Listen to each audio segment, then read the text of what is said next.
Hello, I'm joining you here from actually Maryland, and I'm going to continue on with my Gettysburg campaign coverage, so to speak.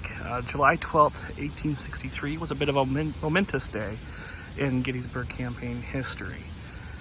After the Battle of Gettysburg ended on July 3rd, that just didn't mean, okay, Lee can go across the river and escape into Virginia, it's fine, everything's done. What occurred from July 4th to July 12th, what I'm talking about right here, was more or less a running fight from Pennsylvania down through Maryland, and essentially resulting in multiple actions, including at Fairfield, Pennsylvania, two distinct battles at Hagerstown, a battle at Funkstown, and of course there were a series of battles that occurred between infantry and infantry, cavalry and cavalry. It was, in the words of Eric Wittenberg and the title of his book, one continuous fight.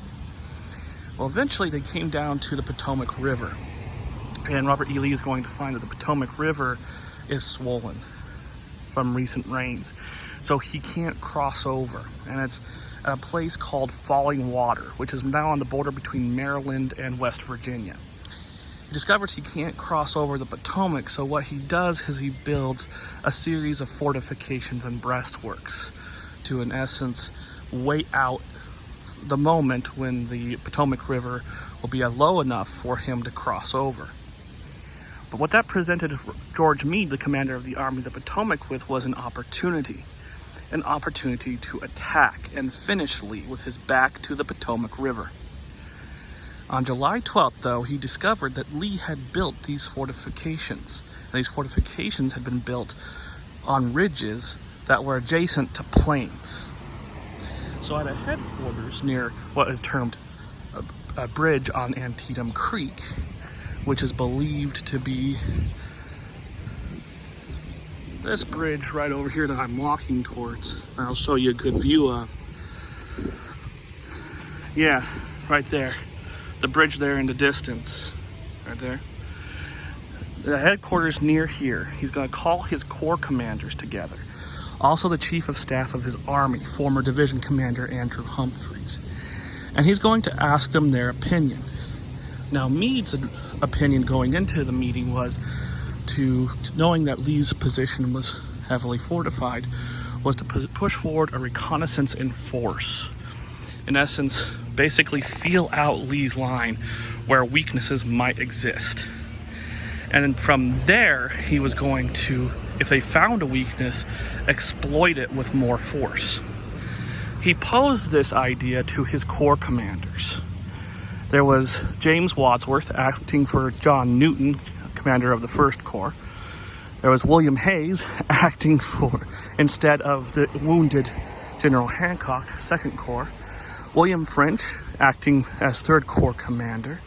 Sykes, 5th Corps commander. Sedgwick, 6th Corps commander. Howard, 11th Corps commander. Slocum, 12th Corps commander.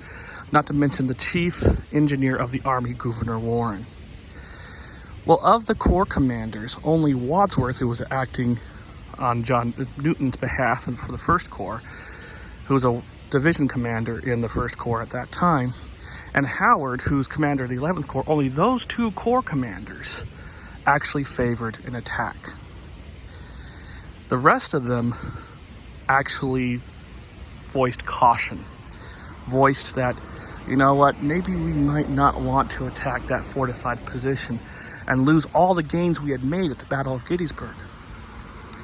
Well, what occurred out of that meeting is that no firm attack plan was planned for the next day.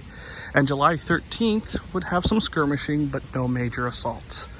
Meade would plan an attack on July 14th, but by that time, Lee's army was making its way back across the Potomac River. And there would be a battle at Falling Water in West Virginia, Maryland side. But in essence, nothing would come of it. And Lee would escape across the river. It was a decision that Meade made, and it was an event that upset Lincoln. Lincoln wrote a scathing letter to Meade, just laying out his disappointment, his anger, and his frustrations. he was very unhappy with Meade for letting Lee go. And in essence, what happened? Well, he never sent the letter. It was found later in his desk. Do not send. Marked on the envelope. So, in essence, what happened here was a decision. Meade didn't want to go forward without the unanimous consent of his corps commanders.